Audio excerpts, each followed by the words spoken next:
ಜ್ಞಾನದ ಬಲದಿಂದ ಅಜ್ಞಾನದ ಕೇಳು ನೋಡಯ್ಯ, ಜ್ಯೋತಿಯ ಬಲದಿಂದ ತಮಂದದ ಕೇಳು ನೋಡಯ್ಯ, ಪುರುಷದ ಬಲದಿಂದ ಅವಲೋಕದ ಕೇಳು ನೋಡಯ್ಯ, ಕೂಡಲ ಸಂಗನ ಶರಣರ ಅನುಭವದ ಬಲದಿಂದ ಎನ್ನ ಭವದ ಕೇಳು ನೋಡಯ್ಯ. ಯಾವುದೇ ಭಾಷೆ ಮೇಲು ಕೀಳು ಅನ್ನೋದು ಇರೋದಿಲ್ಲ, ಯಾವುದೇ ಭಾಷೆ ಶ್ರೇಷ್ಠ ಕನಿಷ್ಠ ಅನ್ನೋದು ಇರೋದಿಲ್ಲ. ಭಾಷೆ ಕೇವಲ ಮನುಷ್ಯನ ಅನುಭವಗಳ ಹಂಚಿಕೆಯ ಮಾಧ್ಯಮವಾಗಿರುತ್ತದೆ. ಆದರೆ ಭಾಷೆಯನ್ನು ಹುಟ್ಟಿಸಿ ಬೆಳೆಸಿ ಆಡುವಂಥ ಜನರ ಸಮಸ್ಯೆ ಅಲ್ಲ. ಭಾಷೆಯನ್ನು ರಾಜಕಾರಣದ ಅಸ್ತ್ರವಾಗಿಸಿಕೊಂಡಾಗ ಭಾಷೆ ಇಂಗ್ಲಿಷ್ ಆಗ್ತದೆ ಅಷ್ಟೇ. ಇಲ್ಲಿ ಮರಾಠಿ ಕನ್ನಡಿಗರನ್ನು ಯಾವ ಈಗ ಇಲ್ಲ. ನಾನಂತೂ ಕಲಬುರಗಿಯಿಂದ ಬಂದಿರ್ತೀನಿ. ಕಲಬುರಗಿಗೆ ಸೊಲ್ಲಾಪುರಕ್ಕ ಒಂದೇ ಟೋಲ್ನಾಕ ಅಡ್ಡ, ಅದು ಬಿಟ್ಟು ಕಲಬುರಗಿನ ಸೊಲ್ಲಾಪುರ, ಸೊಲ್ಲಾಪುರ ಕಲಬುರಗಿ. ನಮ್ಮ ಕಲಬುರಗಿ ಎಲ್ಲ ಮನೆತನದ ಹೆಣ್ಮಕ್ಳಿಗೆ ಇಲ್ಲಿ ಮದುವೆ ಮಾಡಿಕೊಟ್ಟಿವಿ. ಇಲ್ಲಿ ಎಲ್ಲ ಹೆಣ್ಮಕ್ಳಿಗೆ ನಾವು ಮದುವೆ ತಗೊಂಡು ಹೋಗಿವಿ, ಪ್ರಶ್ನೆ ಇಲ್ಲ. ಹೀಗಾಗಿ ಒಂದು ಸತ್ಯ ಅವ್ರು ಹೇಳಿದ್ರು, ಇಲ್ಲಿರ್ತಕ್ಕಂಥ ಎಲ್ಲರಿಗೂ ಕೂಡ ಕನ್ನಡ ಬರ್ತದೆ, ಅದು ಮರಾಠಿ ಕನ್ನಡ. ನಮ್ಮ ಬೆಂಗಳೂರು ಮೈಸೂರಿನ ಕನ್ನಡ ಅಲ್ಲ, ಮರಾಠಿ ಕನ್ನಡ. ಅವ್ರ ಮಾತಿಗೆ ತನ್ನದೇ ಆದ ಸೊಗಸು, ತನ್ನದೇ ಆಗಿರ್ತಕ್ಕಂಥ ಒಂದು ಸತ್ವ ಇದೆ. ಅವ್ರು ಆಡುವ ಮಾತು ಒಂಥರ ಅಭಂಗ ಕೇಳದಂಗೆ ಇರ್ತದೆ. ಆ ಕನ್ನಡ ಮಾತಾಡೋದು ಅಂತ ಕೇಳಿದ್ರು ಮಾನೇಗ ಪಂಡರಿ ಅಂತ ಕೇಳದಂಗೆ ಇರ್ತದೆ. ಅವ್ರ ಮಾತಂಗೆ ಎಳೆದು ಚಿಂಗಂ ಎಳೆದಂಗೆ ಎಳೆದು ಮಾತಾಡ್ತಿರ್ತಾರೆ. ಅದಕ್ಕೂ ಒಂದು ಸೊಗಸು ಅನ್ನೋದು ಇರ್ತದೆ. ಹೀಗಾಗಿ ಸ್ನೇಹಿತರೆ, ವಿಠಲನೇ ಕಾಣಿಂಚ ವಿಠಲ, ವಿಠಲನೇ ಕನ್ನಡದ ವಿಠಲ. ಹೀಗಾಗಿ ಸಹಜವಾಗಿ ಕನ್ನಡ ಮರಾಠಿಗೆ ಬಹಳ ಅದ್ಭುತವಾಗಿರ್ತಕ್ಕಂಥ ಒಂದು ಸಂಬಂಧ ಇದೆ. ಭಾಷೆಯ ಸಮಸ್ಯೆ ಅಲ್ಲ, ಮೊದಲೇ ಗುರುತಿಸಿದಾಗಿ ಭಾಷಾ ವಸ್ತುವರಿಯ ಸಮಸ್ಯೆ, ಭಾಷೆ ಆಡತಕ್ಕಂಥ ಜನರ ಸಮಸ್ಯೆ ಅಲ್ಲ. ಇದು ಭಾಷೆಯನ್ನು ರಾಜಕಾರಣದ ಅಸ್ತ್ರವಾಗಿಸಿಕೊಂಡು ಅಧಿಕಾರವನ್ನು ಹಿಡಿಬೇಕನ್ನೋ ಕಾರಣಕ್ಕಾಗಿ ಜನಸಾಮಾನ್ಯರ ನಡುವೆ ಇಲ್ಲದ ಆತಂಕಗಳನ್ನು ಸೃಷ್ಟಿಸಿ ಜಗತ್ತು ಹಚ್ಚಿ ತಮ್ಮ ಸಿಂಹಾಸನವನ್ನು ಭದ್ರಪಡಿಸಿಕೊಳ್ಳುವ ಸಮಸ್ಯೆ. ಅದು ಭಾಷೆಯ ವಿಷಯಕ್ಕೆ ಸಂಬಂಧ ಇರ್ಬೋದು, ಅಥವಾ ಧರ್ಮ ಈ ಸಂಸ್ಕೃತಿ ವಿಷಯಕ್ಕೆ ಸಂಬಂಧ ಇರ್ಬೋದು. ಈ ರೀತಿಯಾಗಿರ್ತಕ್ಕಂಥ ಒಂದು ಒಳಗ ರಾಜಕಾರಣವನ್ನು ಆಳುವವರು ಯಾವಾಗಲೂ ಮಾಡ್ತಾ ಇರ್ತಾರೆ. ನಾವು ಜನಸಾಮಾನ್ಯರು ಯಾವುದೇ ಕಾರಣಕ್ಕೂ ಈ ರಾಜಕಾರಣಕ್ಕೆ ಬಲಿ ಬೀಳಬಾರ್ದು. ಅದು ಭಾಷಾ ರಾಜಕಾರಣ ಇರ್ಬೋದು, ಧರ್ಮದ ರಾಜಕಾರಣ ಇರ್ಬೋದು. ನಾವಿವತ್ತು ಮಾತನಾಡಬೇಕಾಗಿರ್ತಕ್ಕಂಥ ವಿಷಯ ಅಂತ ಕೇಳಿದ್ರೆ, ವಚನಕಾರರ ಸಮಕಾಲೀನತೆ ಅಥವಾ ಸಾರ್ವಕಾಲಿಕತೆಯನ್ನು ಕುರಿತು ಮಾತನಾಡಬೇಕಾಗುತ್ತೆ. ಬಹಳ ಮುಖ್ಯವಾಗಿ 800 ವರ್ಷಗಳ ಹಿಂದೆ ಆಗಿರ್ತಕ್ಕಂಥ ವಚನಕಾರರು ಇವತ್ತಿಗೂ ಕೂಡ ಪ್ರಸ್ತುತ ಆಗ್ತಾರಲ್ಲ, ಇದು ಯಾಕೆ ಸಾಧ್ಯ ಆಯಿತು, ಯಾಕೆ ಸಾಧ್ಯ ಆಯಿತು ಅನ್ನೋದು ಬಹಳ ಮುಖ್ಯವಾಗಿರ್ತದೆ. ಕನ್ನಡದ ಬಳಗಟ್ಟ ವಚನಕಾರ ಸಿದ್ದರಾಮನ ಕರ್ಮಭೂಮಿ. ಪ್ರಾಯಶಃ ವಚನಗಳಲ್ಲಿ ಸಹಜವಾಗಿಯೇ ಮರಾಠಿಯ ಭಾಷೆಯ ಪ್ರಭಾವ ಕಾಣಿಸಬಹುದಾಗಿದ್ದೇನೋ, ಆದರೆ 12ನೇ ಶತಮಾನದಲ್ಲಿ ಮರಾಠಿ ಇನ್ನೂ ಅಷ್ಟು ಬಲಿಷ್ಠವಾಗಿ ಶಕ್ತಿಯುತವಾಗಿ ಬೆಳೆದಿರಲಿಲ್ಲ. ಹೀಗಾಗಿ ಅದರ ವಚನಕಾರರ ಮೇಲೆ ಭಾಷೆಯ ಪ್ರಭಾವ ಆಗುವ ಸಾಧ್ಯತೆ ಇರಲಿಲ್ಲ. ಅಂದರೆ ಆ ಕಾಲದ ಸಂದರ್ಭದಲ್ಲಿ ಕನ್ನಡ ಆಡಳಿತದಿಂದ ನಡೀತಕ್ಕಂಥದ್ದಾಗಿತ್ತು. ಹಾಗಾಗಿಯೇ ವಿದ್ಯೆ ಎಂಬುದು ಅಭ್ಯಾಸದ ಕೈಯೇ, ಅವಿದ್ಯೆ ಎಂಬುದು ಸರ್ವರ ಕೈಯೇ. ವಿದ್ಯಾವಿದ್ಯೆಯಲ್ಲಿ ಜಗದ್ವೇದ್ಯ ನಾಗವೇ ಆತನೇ ಕಾಣ ಕರುಳಿಗೆ ಸಿದ್ಧ ಮಲ್ಲಿಕಾರ್ಜುನ ಅಂತ ಹೇಳಿರ್ತಕ್ಕಂಥ ಬಹಳ ಅಮೂಲ್ಯವಾದ ಮಾತನ್ನ ಸಿದ್ದರಾಮ ಹೇಳಿರ್ತಕ್ಕಂಥ. ವಿದ್ಯೆ ಎಂಬುದು ಅಭ್ಯಾಸದ ಕೈಯಲ್ಲ, ಅವಿದ್ಯೆ ಎಂಬುದು ಸರ್ವರ ಕೈಯಲ್ಲ. ಅಜ್ಞಾನವನ್ನು ಕಲಿಬೇಕಾಗಿಲ್ಲ, ಅದು ಅಜ್ಞಾನ ಇರುವುದು ತಾನೇ ಅಲ್ಲ. ವಿದ್ಯೆ ಅನ್ನೋದನ್ನು ಕೇವಲ ಅಕ್ಷರ ವಿದ್ಯೆ ಅನ್ನುವ ಅರ್ಥದಲ್ಲಿ ಹೇಳಿಲ್ಲ ಸಿದ್ದರಾಮ. ವಿದ್ಯೆ ಅನ್ನೋದನ್ನ ಜ್ಞಾನ ಅನ್ನುವ ಅರ್ಥದಲ್ಲಿ ಹೇಳಿಲ್ಲ. ಬದುಕನ್ನು ನಿರ್ವಹಿಸಲಿಕ್ಕೆ ಬೇಕಾಗಿರ್ತಕ್ಕಂಥ ವಿವೇಕ ಅನ್ನುವಂಥ ರೀತಿಯಲ್ಲಿ, ಒಂದು ನಿಸರ್ಗ ವಿವೇಕ ಅನ್ನುವಂಥ ಅರ್ಥದಲ್ಲಿ ಹೇಳುವುದು. ಇದು ಅಭ್ಯಾಸದ ಕೈವಶ. ಯಾರನ್ನು ಕರಗತ ಮಾಡ್ಕೊಳ್ತಾರೋ, ಕಷ್ಟಪಟ್ಟದ ಸಂಪಾದನೆ ಮಾಡ್ಕೊಳ್ತಾರೆ, ಅವರಿಗೆ ತಕ್ಕುವಂಥದ್ದು.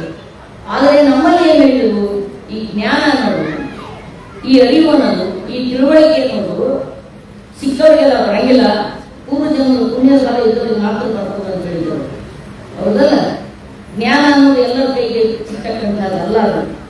ಅದು ಪೂರ್ವ ಜನ್ಮದ ಸಂಚಿತ ಪುಣ್ಯದಿಂದ ಬರಬೇಕು. ಆ ಸಂಚಿತ ಪುಣ್ಯ ಯಾರಿಗಾದ್ರೂ ಇರ್ತದೆ ಅಂದರೆ ವೈದಿಕ ವರ್ಣಾಶ್ರಮ ವ್ಯವಸ್ಥೆಯ ಪ್ರಕಾರ ಇರ್ತದೆ. ಬ್ರಾಹ್ಮಣ, ಕ್ಷತ್ರಿಯ, ವೈಶ್ಯ, ಶೂದ್ರ. ಹಿಂಗಾಗಿ ಜ್ಞಾನಕ್ಕೆ ಅಧಿಕಾರಿಯಾಗಿರ್ತಕ್ಕಂಥವರೆಲ್ಲ ಬ್ರಾಹ್ಮಣರು. ಅವರಿಗಲ್ಲದೆ ನಿಮಗೆ ಆ ಪಾರಮಾರ್ಥಿಕ ವಿದ್ಯೆ, ಆ ಪಾರಮಾರ್ಥಿಕ ಜ್ಞಾನವನ್ನು ಬರಲಿಕ್ಕೆ ಸಾಧ್ಯ ಇಲ್ಲ ಅಂತ ಹೇಳಿ ಶತಮಾನಗಳಿಂದ ಜಾತಿ ವ್ಯವಸ್ಥೆಯನ್ನ ಜೀವಂತವಾಗಿಟ್ಟಿರ್ತಕ್ಕಂಥ ಆ ಸನಾತನ ಸನಾತನ ನಂಬಿಕೆಗಳೇನಿದ್ದಲ್ಲ ಅದನ್ನು ಒಡೆದು ಹಾಕಿರ್ತಕ್ಕಂಥವ್ರು 12ನೇ ಶತಮಾನದ ಶರಣರು.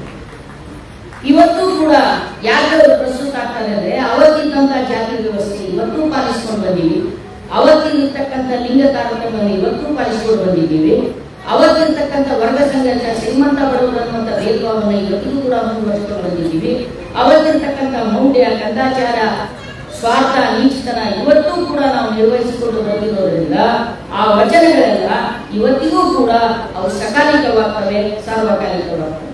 ವಚನಕಾರ ಆಗಿರ್ತಕ್ಕಂಥದ್ದು ಪರಮಾರ್ಥದ ಬಗ್ಗೆ ಹೇಳಿದ್ರು, ಅನುಭವದ ಬಗ್ಗೆ ಹೇಳಿದ್ರು. ಪಾರಮಾರ್ಥ ಅನ್ನೋದು ಏನು, ಯಾವುದು ಪರಮಾರ್ಥ, ಯಾವುದು ಅಧ್ಯಾತ್ಮ ಅದನ್ನು ಬಹಳ ಸ್ಪಷ್ಟವಾಗಿ ಹೇಳಿದ್ರು. ಯಾವುದು ಅಧ್ಯಾತ್ಮ? ತನ್ನರಿವೇ ತನಗೆ ಗುರು, ಅರಿವೇ ಗುರು, ಆಚಾರವೇ ಲಿಂಗ, ಜ್ಞಾನವೇ ಜಂಗಮ ಅಂತ ಹೇಳಿರ್ತಾರೆ.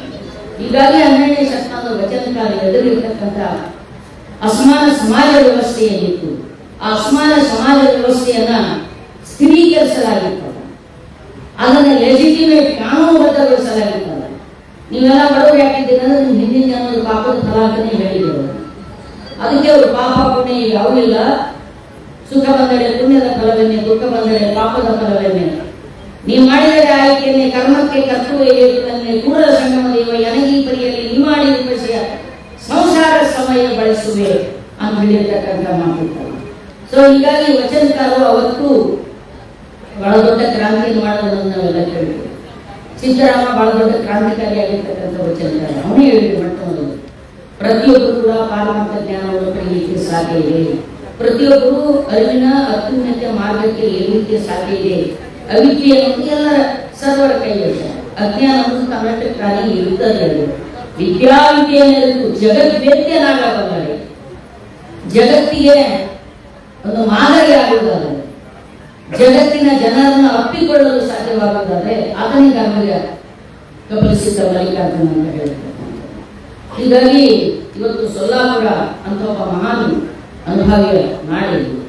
ಮೊಟ್ಟ ಮೊದಲನೇದಾಗಿ ಲಿಂಗ ತಾರತಮ್ಯ ಕುರಿತು ನಾವು ಪದೇ ಪದೇ ಉದ್ದಕ್ಕೂ ಹೆಸರಿಸಿಕೊಂಡು ಬಂದಿರ್ತಕ್ಕಂಥ ವಚನ ಅಂತ ಹೇಳಿದ್ರೆ ಹೆಣ್ಣು ಮಾಯ ಹೆಣ್ಣು ಮಾಯ ಅಲ್ಲ, ಹೆಣ್ಣು ರಕ್ಕಸಿ ಹೆಣ್ಣು ರಕ್ಕಸಿ ಅಲ್ಲ, ಹೆಣ್ಣು ಸಾಕ್ಷಾತ್ ಕಪಿಲಸಿದ್ಧ ಮಲ್ಲಿಕಾರ್ಜುನ ಅಂತ ಹೇಳ್ತಾನೆ ಬಂದಿದೆ.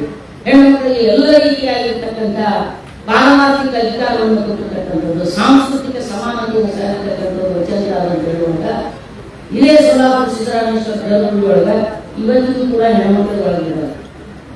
ಸೊಲ್ಲಾಪುರ ಸಿದ್ದರಾಮೇಶ್ವರ ಗುಡಿ ಒಳಗ ಹೆಣ್ಮಕ್ಳಿಗೆ ಇವತ್ತಿಗೂ ಒಳಗಿರೋದಿಲ್ಲ. ಇದು ದುರಂತ. ಈಗೇನು ಸ್ವಾಮಿ ಹೇಳೋದಲ್ಲ, ನಾವು ಲಿಂಗಾಯತರೆಲ್ಲ ಅಂತ, ಲಿಂಗಾಯತದೇ ದೊಡ್ಡ ಸಮಸ್ಯೆ ಇರೋದಿಲ್ಲ. ವಚನಕಾರರಿಗೆ ಸಂಬಂಧಪಟ್ಟಂಗೆ ಶರಣ ಸಿದ್ಧಾಂತ ಶರಣ ತತ್ವಕ್ಕೆ ಅಡ್ಡಿ ಯಾರೇ ನೆಕ್ಕಿನ ಮುಳ್ಳು ಯಾರೇ ಅಂದ್ರೆ ಜಾತಿ ಲಿಂಗಾಯತ. ಯಾವ ಲಿಂಗಾಯತರಿಗೆ ನಮ್ಮ ಶಿಸ್ತು ಬರ್ಬೇಕಾಗಿಲ್ಲ, ಶಟ್ ಬೇಕಾಗಿಲ್ಲ, ನಮ್ಮ ಲಿಂಗಾಯತಕ್ಕೆ ಏನು ನಡೆಯೋದು ನಮ್ಮ ಕೈ. ನಾವು ಆತ್ಮವಿಮರ್ಶೆ ಮಾಡ್ಕೊಳ್ಬೇಕು, ನಾವು ಆತ್ಮವಿಮರ್ಶೆ ಮಾಡ್ಕೊಳ್ಬೇಕು. ಹೇಳಿದ್ರು ನಾವು ಜಗಜ್ಯೋತಿ ಬಸವೇಶ್ವರ, ವಿಶ್ವಕ್ಕೆ ಗುರು ಬಸವಣ್ಣ. ಅದೇ ನಮ್ಮ ಪಕ್ಕದ ಮನೆಯವ್ರ ಸಂಗತಿ ಚಲೋ ಇರಲಿಲ್ಲ, ನಾವು ವಿಶ್ವಕ್ಕೆ ಗುರು ಆಗಿರ್ತೇವ. ನಾವು ಬಾಜು ಮನೆಗೆ ಬಾಡಿಗೆ ಮನೆಗೆ ಕೊಡ್ಬೇಕಾದ್ರೆ ನೀವು ಯಾವ ಜಾತಿಯವ್ರಿಗೆ ಕೇಳಿ ಬಾಡಿಗೆ ಕೊಡ್ತೇವಿಲ್ಲ, ಯಾವ ಜಾತಿಯವ್ರಿಗೆ ಕೇಳನೆ ಬಾಡಿಗೆ ಕೊಡ್ತೇವೆ. ಆಮೇಲೆ ಇಲ್ಲ ಅಂದ್ರೆ ಇಲ್ಲ, ನಾವು ಬಾಡಿಗೆ ಕೊಡ್ಬೇಕಾದ್ರೆ ನಾವು ಈಗ ಕಲಿಸ್ಕೊಂಡು ಏನ್ ಮಾಡಿರ್ತೀವಿ. ಇವತ್ತು ನೋಡಿ, ನಾವು ಮಾಂಸಾಹಾರಿಗಳಿಗೆ ಮನೆ ಬಾಡಿಗೆ ಕೊಡೋದಿಲ್ಲ. ಇವು ಗಂಡ ಮಕ್ಕಳು ತಿಂದು ಬಂದು ಬರಲ್ಲ, ಇವು ಗಂಡ ಮಕ್ಕಳೆಲ್ಲ ಹಾಗೆ ಬಂದಿರ್ತಾರೆ. ಈ ಹೆಣ್ಮಕ್ಳು ಮಡಿಗೆ ಪಾಲಿಸ್ಕೊಂಡು ನಾವು ಮಾಂಸಾಹಾರಿಗಳಿಗಾಗಿ ಕೊಡೋದಿಲ್ಲ. ಇದೇ ವಚನವನ್ನು ಕುರಿತು ನಾನು ಶರಣರ ಸಂದರ್ಭದಲ್ಲಿ ಆಹಾರದ ಬಗ್ಗೆ ಯಾವುದೇ ಅಂತ ರಿಸರ್ವೇಷನ್ ಅಥವಾ ಕಡ್ಡಾಯಗಳ ಕಟ್ಟಡಗಳು ಇರಲಿಲ್ಲ, ಇದ್ದಿರೋ ಬಗ್ಗೆ ವಚನಗಳಲ್ಲಿ ಯಾವ ಲೇಖಗಳು ಇಲ್ಲ ಅಂತ ಹೇಳಿದನ್ನ ಒಬ್ಬ ಸ್ವಾಮಿ, ಒಬ್ಬ ಯಮ್ಮ ಎಲ್ಲರಿಗೆ ಹಣ ತಿನ್ನುವಂತ ಶರೆಗುಡಿ ಅಂತ ಹೇಳಿ ತಪ್ಪು ತಪ್ಪು ವ್ಯಾಖ್ಯಾನ ಮಾಡಿ ಇಡೀ ವಚನ ಸಾಹಿತ್ಯವನ್ನು ಹದಗೆಡಿಸುವಂತ ಬಹಳ ದೊಡ್ಡ ಷಡ್ಯಂತ್ರಗಳು ಭಾರತದಲ್ಲಿ ಕರ್ನಾಟಕದಲ್ಲಿ ನಡೀತಾ ಇದೆ. ನಾವು ಎಚ್ಚರಾಗಿರ್ತೇವೆ. ಇಡೀ ವಚನ ಸಾಹಿತ್ಯ ಎಡದ ಕೈಯಲ್ಲಿ ಮೋಸ, ಎಡದ ಕೈಯಲ್ಲಿ ಮೋಸ, ಬಲದ ಕೈಯಲ್ಲಿ ಸುರೆ, ಕೊರಳಲ್ಲಿ ಇಲ್ಲುವರೆಗೂ ಸಂಗನೇ ಸಂಗನ ಶರಣನೋ ವಚನ ಇದೆ. ವಚನ ಇದೆ ಅಂದ್ರೆ ಇದರ ಅರ್ಥ ನಾವ್ಯಾರು ನಿಮಗೆ ಮೋಸಾನ ಮಾಡಲೇಬೇಕು ಅಂತ ಹೇಳಿಲ್ಲ, ಸಸ್ಯಾಹಾರ ತಿನ್ನಲೇಬೇಕು ಅಂತ ಹೇಳಿಲ್ಲ, ಇದನ್ನು ಬಿಡಲೇಬೇಕು ಅಂತ ಹೇಳಿಲ್ಲ, ಅದನ್ನು ತಿನ್ನಲೇಬೇಕು ಅಂತ ಹೇಳಿಲ್ಲ. ವಚನಕಾರ ಹೇಳಿದಷ್ಟೇ ನೀವೇನು ತಿಂತೀರಿ ಏನು ಮುಟ್ತೀರಿ ಅನ್ನೋದು ಮುಖ್ಯ ಅಲ್ಲ, ನೀವು ಹೆಂಗೆ ಬದುಕ್ತೀರಿ ಅನ್ನೋದು ಮುಖ್ಯ. ಸಕಲ ಜೀವಾತ್ಮರಿಗೆ ಲೇಸರಿಸುವ ಕೂಡಲ ಸಂಗನ ಶರಣರೇ ಕುಲಜ. ಸಕಲ ಜೀವಾತ್ಮರಿಗೆ ಲೇಸರಿಸುವುದಾದರೆ ನಾವ್ಯಾಕೆ ಈ ಜಾತಿಯನ್ನು ಆಚರಣೆ ಮಾಡ್ತೀವಿ? ಬಸವಾದಿ ಶರಣರ ಕಟ್ಟಿಕೊಂಡಿರ್ತಕ್ಕಂಥ ಇಡೀ ಒಂದು ಹೊಸ ಜೀವನ ವಿಧಾನ ಏನಿತ್ತು ಅದನ್ನ ಲಿಂಗಾಯತ ಅಂತ ಕರೀತೀವಿ, ಲಿಂಗವಂತ ಅಂತ ಕರೀತೀವಿ. ಎಲ್ಲ ಜಾತಿಯ ಜನ ಸೇರಿ ಕಟ್ಟಿದ್ದು ಮಾಗ ಚೆನ್ನಯ್ಯ, ಮೇಲಕಯ್ಯ, ಅಂಬಿಗರ ಚೌಡಯ್ಯ, ಕರ್ಕೇಂದ್ರ ಗೌಡ, ಸುಳೇಶಂಕರಯ್ಯ, ಸತ್ಯಕ್ಕ, ಗೊಂದಾಳಿ, ಒಗ್ಗವ್ವೆ, ಮುಕ್ತಾಯಕ್ಕ, ಅಂಬಿಗರ ಚೌಡಯ್ಯ, ಹಡಪದ ಅಪ್ಪಣ್ಣ, ಎಷ್ಟು ಜನ 770 ಅಮರಗಣಗಳು. ಅವ್ರು ಯಾವ ಜಾತಿ ಲಿಂಗಾಯತ ಇದ್ರೆ ಅವರೆಲ್ಲ ಅಕ್ಕ ಮೊದಲು ಲಿಂಗಾಯತ ಅನ್ನೋದು ಇದ್ದಿದ್ದೇ ಇಲ್ಲ. ಅದು ಆರ್ಗಕ್ಕೆ ಲಿಂಗಾಯತ ಅನ್ನೋದು ಅಕ್ಕ ಮೊದಲು ಸಾವ ಲಿಂಗಾಯತ ಇರ್ಬೋದು, ಶೈವ ಇದ್ರು, ಆಗಮಗಳಿತ್ತು, ಎಲ್ಲ ಇತ್ತು, ವೇದಗಳಿತ್ತು, ಪುರಾಣಗಳಿತ್ತು, ಎಲ್ಲ ಇತ್ತು. ಈ ವೇದ ಪುರಾಣವೇ ನಮ್ಮ ಬುದ್ಧಿ ಕಂಟಕ್ಕಾಗಿತ್ತು. ಅದಕ್ಕೆ ಪುರಾಣ ಕುಂಡ್ರ ದೃಷ್ಟಿ, ಶಾಸ್ತ್ರ ಸುಡೋ ಸಂತೆ, ತರಕ ತಗರ ಹೊರಟೆ, ಭಕ್ತಿ ಎಂಬುದು ತೋರುವ ಲಾಭ, ವೇಶ್ವರ ಎಂಬುದು ಮೇಲು ತೋರುವ ಲಾಭ ಅನ್ನೋ ವೇಶ್ವರ ಎಂಬುದು ಹಿರಿಯ ಜನವನ್ನು ಹಲವು ಕೇಳಬೇಕಾಗಿತ್ತು.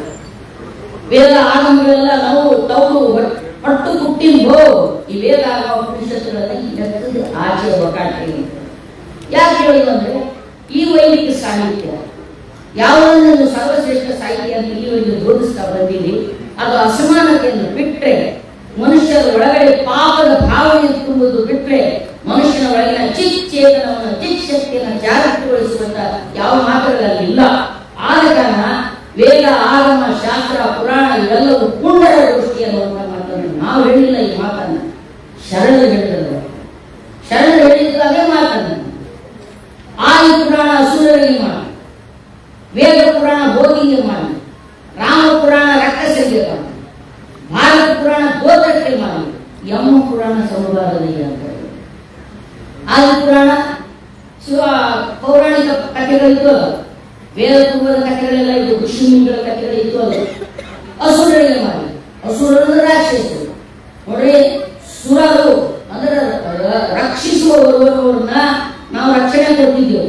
ನಮ್ಮವರು ರಾಕ್ಷಸರು ಅಂತಲ್ಲ, ರಕ್ಷಕರನ್ನ ರಾಕ್ಷಸ ಮಾಡಿದವರೇ ಆಗಲ್ಲ. ವೈದಿಕ ರಕ್ಷಣೆ ಮಾಡೋರು ನಾವು.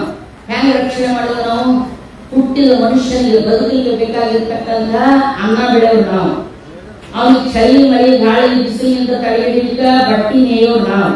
ಕಾಲ ಮಳೆ ಚುಚ್ಚಲಾರ ಕಾಲು ಜಾಟ್ ಮಾಡ್ಲಿಕ್ಕೆ ಚಪ್ಪಲಿ ಹೊಡೆಯೋರು ನಾವು. ಅಡಿಗೆ ಮಾಡ್ಕೊಂಡು ಉಳ್ಳಕ ಗಡಿಗೆ ಮಡಿಗೆ ತಯಾರು ಮಾಡ್ತಕ್ಕಂಥ ಕುಂಬಾರರು ನಾವು. ಉದ್ಲುಕ ಬಿದ್ಲುಕ ಬೇಕಾದ ಗಳ್ಯಾ ನೀರಿ ತಯಾರು ಮಾಡ್ತಕ್ಕಂಥ ಬಡಿಗೆರು ನಾವು.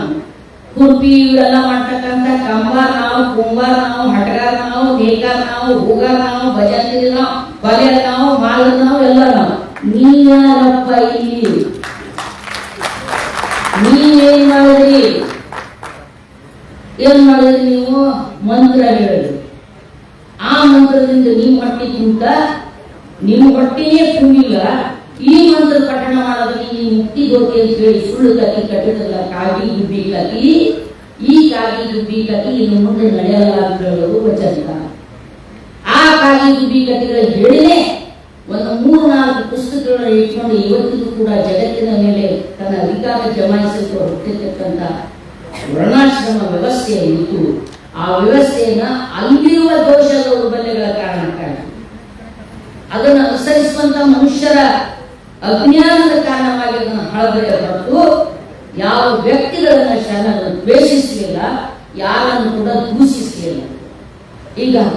ಹೀಗಾಗಿ ವಚನಕಾರರೆಲ್ಲ ಹೇಳುವ ಎರಡು ಮುಖ್ಯ ತತ್ವಗಳನ್ನು, ಕಾಯಕ, ಇನ್ನೊಂದು ದಾಸ. ಪ್ರತಿಯೊಬ್ಬರು ಕೆಲಸ ಮಾಡಬೇಕು, ಕಾಯಕ ಮಾಡಬೇಕು. ಕಾಯ ಕಷ್ಟ, ತನ್ನನ್ನು ವಹಿಸಿ ಮನವು ಬೆಳೆಸಿ ತನ್ನ ದಾಸೋಹ ಮಾಡುವ ಸದ್ಭಕ್ತನ ಮಾಡುವ ತೋರ ಯಾರಿನಿಗೆ. ಅದೆಂದರೆ ಆತನ ತನು ಶುದ್ಧ, ಆತನ ಮನಶುದ್ಧ, ಆತನ ನುಡಿಯೆಲ್ಲವೂ ಪಾವನೆ. ತನ್ನನ್ನು ವಹಿಸಿ ಮನವು ಬೆಳೆಸಿ ಈ ಶರೀರ ಕಾಯ ಕಷ್ಟದ ಮೂಲಕ, ಬೆವರು ಸುರಿಸುವ ಮೂಲಕ, ಏನಾದರೂ ಒಂದು ವಸ್ತುವನ್ನು ಉತ್ಪಾದನೆ ಮಾಡುವ ಮೂಲಕ ಕೆಲಸ ಮಾಡತಕ್ಕಂಥದ್ದೇ ನಿಜವಾದ ಪೂಜೆ ಹೇಳಿರ್ತಕ್ಕಂಥದ್ದು ಶರಣರು. ಪೂಜಾ ಮಾಡೋದು ಒಂದು ಕಾಯಕಲ್ಲ. ಕಣ್ಣು ಮುಚ್ಕೊಂಡು 3 ಹೊತ್ತ ಮೈ ತಗೊಂಡು ನಿನ್ಗೂ ತಿಳಿಯಾದ ಅವನಿಗೂ ತಿಳಿಯಾದ ಅಂತ ಹೇಳಿ, ತೊಂಬರಪ್ಪ ನಮ್ಮ ಲಿಂಗಕ್ಕ ಅನ್ನ ತೊಂಬರಿ, ಕಿಚಡಿ ತೊಂಬರಿ, ಪತ್ರಿ ತೊಂಬರಿ, ಪುಷ್ಪ ತೊಂಬರಿ. ಪತ್ರಿ ಗಿಡ ಹಚ್ಚೋರು ಯಾರು, ಬೆಳೆಸೋರು ಯಾರು, ನೀರು ಹಾಕೋರು ಯಾರು, ನೀ ತಂದು ಅನಾಮತಿ ಸೇರ್ಕೊಂಡಿಲ್ಲ ಒಂದು ಸುವಾರ್ಪಣ ಒಂದು ಸಾಕಾಗಿ ಸೇರ್ಕೊಂಡು ಬಿಡ್ತಾನ ಅರ್ಪಿಸ್ಕೊಂಡು ಬಿಡ್ತಾನ. ಹಂಗೆಲ್ಲ ಶರಣರು ಆ ಮಾತ್ರ ಹೇಳಿರ್ತಕ್ಕಂಥವ್ರೆ ಶರಣರು ಅಂತ ನುಡಿಬೇಕು ಅಂತ ಹೇಳೋದು, ಕೆಲಸ ಮಾಡಬೇಕು. ಕಡ್ಕೊಂಡ್ಬಿಡಪ್ಪ ಅದನ್ನ ಹೇಳ್ದ, ಪೂಜೆಲೇನೆಲ್ಲೋ ಖರ್ಚಮಾನ ಕಾಶ ಮಾಡಿ ಪದ್ಯ ನಡೀತೀರಿ ಏನೋ ನೀನು ಪೂಜಾ ಸ್ವಾಮಿಗಳಂದ್ರೆ ಪೂಜಾ ಪ್ರಸಾದ ಇರ್ತದೆ ಎಲ್ಲ ಕಟ್ಟೋದು ಹಾಕಿದ್ರೆ ಮನಿ ಶಾಂತಿ ಇಟ್ಕೋತೀವಿ. ಮನಿ ಶಾಂತಿಗೆ ಒಬ್ಬ ಒಬ್ಬ ವೈದಿಕ ಯಾವೇ ಬರ್ತಾನ ಹೋಮ್ ಗುರು ಒಂದು ಚಂಬು ಒಳಗೆ ಇಟ್ಕೊಂಡು ಕಟ್ಟೋದು ಹೊರಗ ಏನು ಮಾಡಲಾರ ಒಳಗ ಏನು ಮಾಡಲಾರ ಒಳಗ ಇವ್ರಿಗೆ ಹೊರಗ ಅವರೇ ಕಟ್ಟಿದ ಮನಿ ಕಟ್ಟಂಗ ನುಗ್ಳ್ಯಾರ ಸೀನ್ಯಾರ ಕೆಮ್ಮ್ಯಾರ ನಿಂತಾರ ಎಲ್ಲ ಮಾಡ್ಯಾರ. ಆಮ್ಯಾಲ ಅವ್ರ ಮೈಲಿಗೆ ಆತರ ಏನು ಮಾಡಲಾರ್ದ ಡೊಳ್ಳು ಹೊಟ್ಟಿ ಸ್ವಾಮಿ ಮಡಿ ಆತನ.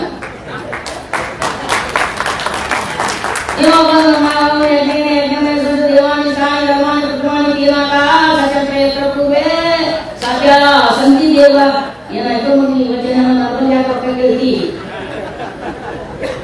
ಅವ್ರಿಗೆ ಹೊರಗೆ ನಿಲ್ಲಿಸುತ್ತಾವಂತ. ಇದನ್ನ ಖಂಡಿಸುವ ವಚನಕಾರ, ಇದನ್ನ ಅಲ್ಲಗಳೆಯುವ ವಚನಕಾರ, ಇದನ್ನ ಹೇಳಿರ್ತಕ್ಕಂಥವ್ರು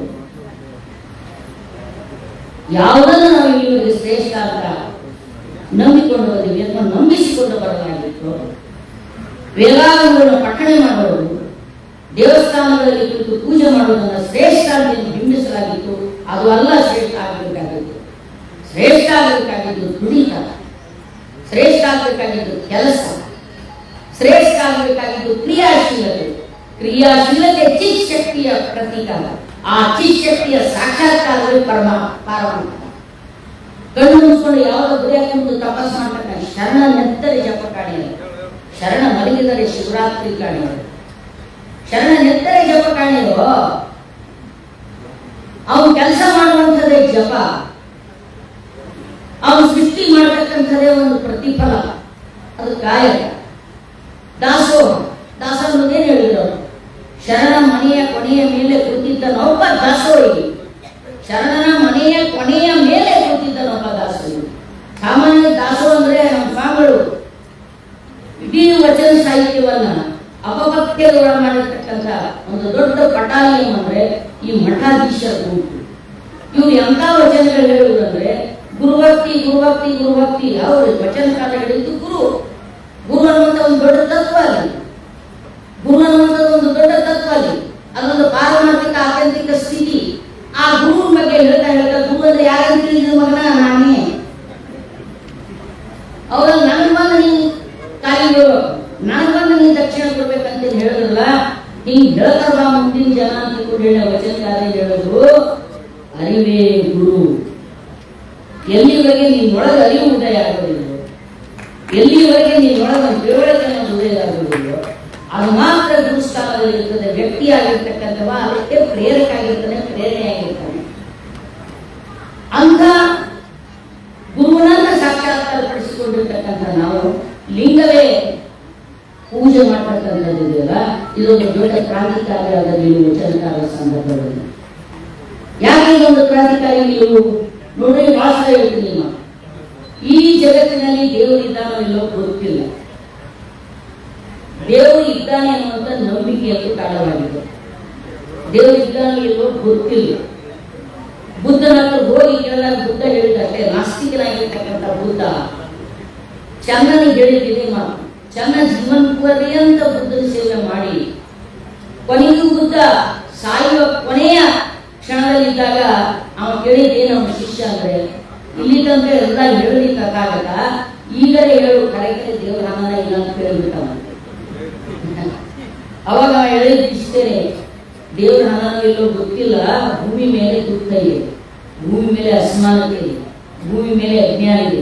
ಮೊದಲಿಗೆಲ್ಲ ಸರಿಪಡಿಸೋಣ, ಎಲ್ಲರೂ ಚೆನ್ನಾಗಿ ಸುಖವಾಗಿ ಬದುಕಲಿಕ್ಕೆ ಚಾಲು ಆದ್ರು ಅಂದ್ರ ಆಮೇಲೆ ದೇವ್ರ ಬಗ್ಗೆ ತಲೆ ಕೆಡ್ಸ್ಕೊವ. ಅಲ್ಲಿ ತನಕ ಇದು ವೇಸ್ಟ್, ಅದ್ರ ಬಗ್ಗೆ ತಲೆ ಕೆಡ್ಸ್ಕೊಬೇಡ. ದೇವ್ರ ಹಣನೂ ಇಲ್ಲ ಅನ್ನೋ ನಾಯನೋ ಹಣನೂ ಹೇಳಿಲ್ಲ, ಇನ್ನು ಅಂತ ಹೇಳಿಲ್ಲ. ಹೌದಂತ ಯಾವುದು ಹೇಳಲಿ, ಅಲ್ಲಂತ ಯಾವುದು ಹೇಳಿ, ಅಲ್ಲೇ ಹೌದು ಹೌದೇ ಅಲ್ಲ, ಹೌದು ಅಲ್ಲ ಎರಡೂ ಮಾನ್ಯನೇ ಅಲ್ಲ ಅಂತ ಹೇಳೋ. ಹೌದಂತ ಯಾವ್ದು ಹೇಳಲಿ, ನಾ ಅಲ್ಲಂತ ಯಾವ್ದು ಹೇಳಲಿ, ಅಲ್ಲೇ ಹೌದು ಹೌದೇ ಅಲ್ಲ. ನಾವು ಏನೋ ಎಂಬುದು ಹೌದು, ನೀವು ಭಕ್ತರು ಎಂಬುದು ಹೌದು. ಹಿಡಿದು ಹೇಳೋದು ಹೌದು, ಶಸ್ತ್ರ ಹಿಡಿದು ಹೋದೋದು ಹೌದು. ಶಸ್ತ್ರ ಶಾಸ್ತ್ರ ಶಾಸ್ತ್ರ ಶಸ್ತ್ರ ಶಸ್ತ್ರ ಶಾಸ್ತ್ರ ವಸ್ತು ಅಲ್ಲ. ಇದು ಅಧ್ಯಾತ್ಮದ ಗುರುಮಾರ್ಗ, ಗುರುಪಂಥ. ನಮ್ಮದು ವಚನ ಕಾಲ ಇರ್ತಕ್ಕಂಥದ್ದು ದೈವ ಪಂಥ ಅಲ್ಲ, ದೈವ ಪಂಥ ಅಲ್ಲ. ನಾನೇವನಲ್ಲದೆ ನೀ ದೇವನೇ, ಹಸಿ ಕಣ್ಣವನಿಕ್ಕುವೆ, ಆರೈದು ಒಕ್ಕುಡತೆ ಉದಕ ನೀರಿವೆ, ನಾನೇ ದೇವನಲ್ಲದೆ ನೀ ದೇವನೇ ಅಂತ ಅಲ್ಲ ಪ್ರಭು. ದೇವ್ರು ನಾನಪ್ಪ. ಯಾಕೆ ನಾ ದೇವ್ರ? ಹಸರಿಗೆ ಅನ್ನ ಕೊಡ್ತೀನಿ. ನಾನು ಗುಡಿಯಾಗ ಹೋಗಿ ಭಜನೆ ಮಾಡೋದಂತೂ ಹೊಟ್ಟಿ ತುಂಬಲ್ಲ. ಈಗ ಎಲ್ಲರೂ ಅನ್ನ ಸಂತರ್ಪಣೆ ಮಾಡ್ಲಿಕ್ಕೆ ಅದು ಪ್ರಶ್ನೆ ಬೇರೆ. ಅನ್ನ ಸಂತರ್ಪಣೆ ಮಾಡೋರೆಲ್ಲ ರೊಕ್ಕ ಕೊಟ್ಟು ದೊಡ್ಡ ದೊಡ್ಡ ಇದ್ದವರೆಲ್ಲ ರೊಕ್ಕ ಕೊಟ್ಟು ಕಾಸು ಮಾಡ್ತಾರೆ. ಇದ್ದವ್ರು ಯಾರಂದ್ರೆ ಕದ್ದವರೆಲ್ಲ.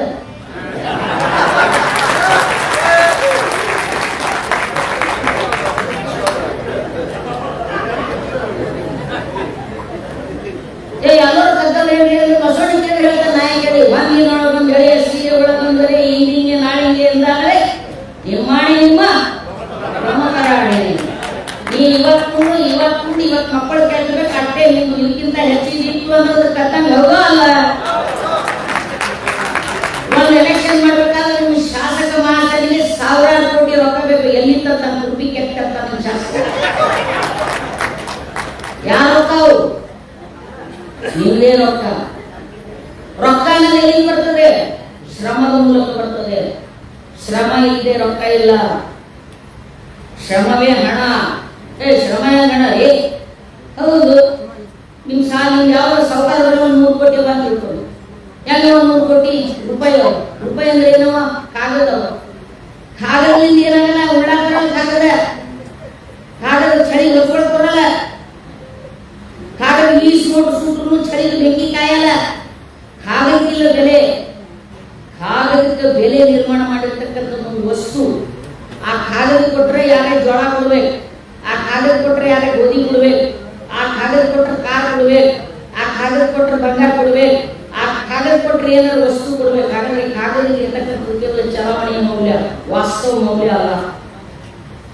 ವಾಸ್ತವ ಮೌಲ್ಯ ಯಾವ್ದದ ಅಂದ್ರ ಜೋಳಕ್ಕದ, ಅಕ್ಕಿಗದ, ಗೋಧಿಗದ, ಮಾಡಿದ ತಾಟಿಗದ. ತಾಟ್ ಎಲ್ಲಿಂದ ಬಂತು? ನಿಮ್ ಸ್ಟೀಲ್ ತಾಟ್ ಎಲ್ಲಿಂದ ಬಂತು? ಮೆಟಲ್ ಇಂದ ಬಂತು. ಮೆಟಲ್ ಎಲ್ಲಿತ್ತು? ಮೆಟಲ್ ಭೂಮಿ ಒಳಗಿತ್ತು, ಗಣಿಯಲ್ಲೇ ಇತ್ತು. ಅದು ಕಬ್ಬಿಣ ರೂಪದಲ್ಲಿತ್ತು, ಕಲ್ಲು ರೂಪದಲ್ಲಿತ್ತು, ಕಟ್ಟಿ ರೂಪದಲ್ಲಿತ್ತು, ಮಣ್ಣಿನ ರೂಪದಲ್ಲಿತ್ತು, ಯಾವ ರೂಪದಲ್ಲಿತ್ತು. ಅದು ನೈಸರ್ಗಿಕವಾದ ಸಂಪತ್ತು. ಅದು ತನ್ನಷ್ಟಕ್ಕೆ ತಾನೇ ಇದೆ. ಅದು ಸ್ವಯಂಭೂ. ಅದನ್ನ ಯಾರು ತಯಾರು ಮಾಡಿಲ್ಲ. ಕಲ್ಲಿನಲ್ಲಿರ್ತಕ್ಕಂಥ, ಮಣ್ಣಿನಲ್ಲಿರ್ತಕ್ಕಂಥ ಧಾತು ತೆಗೆದು ವಸ್ತುವಾಗಿ ನಿರ್ಮಾಣ ಮಾಡತಕ್ಕಂಥ ಶ್ರಮ. ಹೌದಾ ಇಲ್ಲ?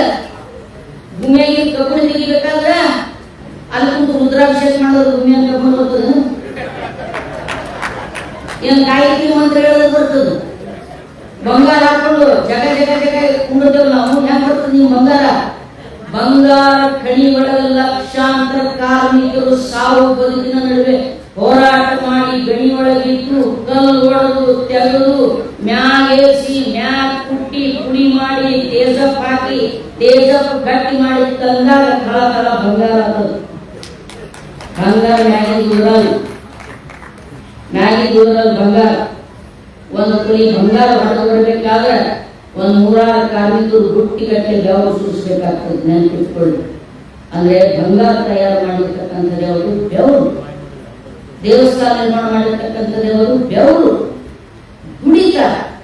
ಅದಕ್ಕಾಗಿ ಶರಣರು ಮಹಾತ್ಮನಿಗೆ ಕಾಯಕ ಕಾಯಕ ಕಾಯಕದಲ್ಲಿ ಇರುತ್ತಾನಾದ್ರೆ ದುರ್ದರ್ಶನವಾದ ಮರೆಯಬೇಕು, ಲಿಂಗ ಪೂಜೆಯಾದರೂ ಮರೆಯಬೇಕು, ಜಂಗಮ ಮುಂದಿಟ್ಟರು ಹಂಗ ಹರಿಯಬೇಕು. ಇದು ಕಾರಣ ಚಂದೇಶ್ವರ ಲಿಂಗವಾದ ಕಾಯಕದ ಒಳಗುಂಟು. ಕಾಯಕಕ್ಕೆ ಕಾಯ ಸಪ್ಪಾದರೂ ಕಾಯಕ ತಂದದ್ದಲ್ಲದೆ ಹೋದದ್ದೆಲ್ಲ ಅನರ್ಪಿತ ಅಂತ. ನೀವೇನು ದೇವರಿಗೆ ನಿಮ್ಮದೇ ಕೊಡ್ಬೇಕಂತೀರಲ್ಲ, ನಿಮ್ಮ ಚೇಷ್ಟೆಗಾಗಿ ದೇವರಿಗೆ ನಿಮ್ಮದೇ ನಿಮ್ಗೇನು ಅರ್ಪಿಸ್ಬೇಕಂತೀರಲ್ಲ, ಅದಕ್ಕೂ ವಚನ ಬಹಳ ಚಂದ ಹೇಳ್ಯಾರ. ಬದಲಿ ಬೋನವನ್ನು ತೋರಿಸಿದ್ರೆ ಲಿಂಗನೂ ಸೋದಿಲ್ಲ, ನಿಮ್ಮ ಅಣ್ಣನೂ ಸೋದಿಲ್ಲ, ಯಾಕೆ ತೋರಿಸ್ತೀಯ ಅಂತ ಕೇಳಿದ್ರು. ಲಿಂಗದ ಬಾಯಿಯೇ ಜಂಗಮ. ಲಿಂಗದ ಬಾಯಿಯೇ ಜಂಗಮ. ಜಂಗಮ ಅನ್ನೋದ ಲಿಂಗದ ಬಾಯಿಯೇ ಜಂಗಮ. ನಮ್ಮ 101 ರೂಪಾಯಿ ದಕ್ಷಿಣ ಕೊಡ್ರಿ, 1000 ರೂಪಾಯಿ ಕೊಡ್ರಿ ಅಂತ ನೋಡಿ. ಈ ಜಾತಿ ಇವರು ಜನ ನೋಡಲ್ಲ. ಅವರೇ ನನಗೇನು ಸಿಕ್ಕಿಲ್ಲ. ಪಾಪ ಅವರು ಹಿಂಗ ಕರೆ ಹೇಳ್ಬೇಕಂದ್ರ ಅವ್ರು ಘಟ ಮಾಡಿದ್ರೆ ಹಿಂಗಾಯ್ತು. ಎಪ್ಪ ಬಾಯಪ್ಪ ಕಾಲ್ ಕೊಡ್ಬೇಕ, ಎಪ್ಪ ಬಾಯಪ್ಪ ಕಾಲ್ ಕೊಡು, ಪಾದ ಕೊಡು ಅಂದ್ರೆ ಐವಳು ಮಗ ಅದು ಸಾಲಿಗೆಲ್ಲ ಬರೋದಿಲ್ಲ, ಮನೆ ಕೊಡೋದಿಲ್ಲ, ಅಮಾಸಿ ಉಣ್ಣಿ ಅದು ಸಾಲಿಗೆ ಹೋಗಲ್ಲಿ. ಇವ್ರ ಮನೆಗೆ ದಿನ ಹೋಗಿ ಉಣ್ಣು ಮಗಬಾಗಿ ಕಡ್ಡ.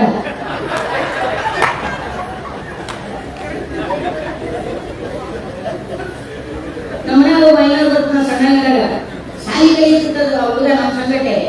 ನಮ್ಮ ಮಾಯಿ ಶ್ರಾವಣದ ಬಿಡಕನೇ ಅಲ್ಲ, ಸ್ವಾಮಿ ಮೂಸು ಮನಿ ಮೂಸು, ಸ್ವಾಮಿ ಮನಿ ಮೂಸು, ಯಾವ ನಾವು ಹೋಗ್ಬೇಕ್ರಿ ಗಣಿತ ಕ್ರೀಡದ್ರಿ, ಗಣಿತ ಕ್ರೀಡೆ ಹೋಗೋದೇ ಇಲ್ಲ. ಇಲ್ಲ ಇವಾಗ ಶ್ರಾವಣದ ನೀ ಪಾದವ ಕೊಡ್ಬೇಕಪ್ಪ, ನಾನು ಪ್ರಿಯಾಮೂರ್ತಿ ಇದನ್ನ ಪಾದವ ಕೊಡ್ಬೇಕಪ್ಪ, ಕಣ್ಣಿಗೆ ಸಾಲ ಇಟ್ಕೊಂಡು ಬಿಡಕ್ಕೆ. ಅಮಾಸಿ ಉಣ್ಣಿ ಶ್ರಾವಣ ನವರಾತ್ರಿ ದೇರ ಗಡಿಗೆ ಅದು ಇಂಗ್ಲಿಷ್ನಾಗ ಪಾಸ್ ಆಗಿಲ್ಲ, ಗಣಿತ ಪಾಸ್ ಆಗಿಲ್ಲ. ನಾವು ಹೇಳ ಶಾಂತಯ್ಯ ಮೊದಲು ಈಗ ಮನೆಗೆ ಬಿಡಲೇ ಇಲ್ಲ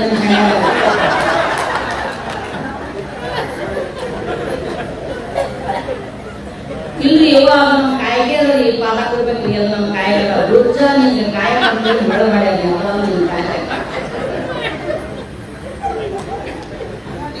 ಇಡೀ ವಚನದ ಆಶಯ ಮತ್ತು ತತ್ವಗಳನ್ನು ನಾವೆಲ್ಲೋ ಒಂದು ಕಡೆ ತಪ್ಪಿಸ್ತೇವೆ. ಅಂತ ಕ್ರಾಂತಿಕಾರಿಯಾಗಿರ್ತಕ್ಕಂಥ ಮತ್ತು ಸಮದರ್ಶಿತ್ವದಿಂದ ಕೂಡಿರ್ತಕ್ಕಂಥ ತತ್ವಗಳಿರ್ಬೋದು. ಆ ತತ್ವಗಳನ್ನು ನಾವು ಅಳವಡಿಸಿಕೊಳ್ಳಲು ಸಾಧ್ಯವಾಗುವುದಾದರೆ ಇವತ್ತು ಯಾವುದನ್ನು ನಾವು ಪ್ರಜಾಪ್ರಭುತ್ವ ಅಂತ ಕರಿತೀವಿ, ಆ ಪ್ರಜಾಪ್ರಭುತ್ವದ ಸಣ್ಣ ಸುರುಗಳನ್ನು ವಚನ ಸಿದ್ಧಾಂತದಲ್ಲಿ ನಾವು ಕಾಣ್ತೇವೆ. ಇವತ್ತಿಗೂ ಯಾಕೆ ಪ್ರಸ್ತುತವಾಗ್ತದೆ? ಸಮಾನತೆಯಲ್ಲಿ ಸಾಕ್ತದೆ.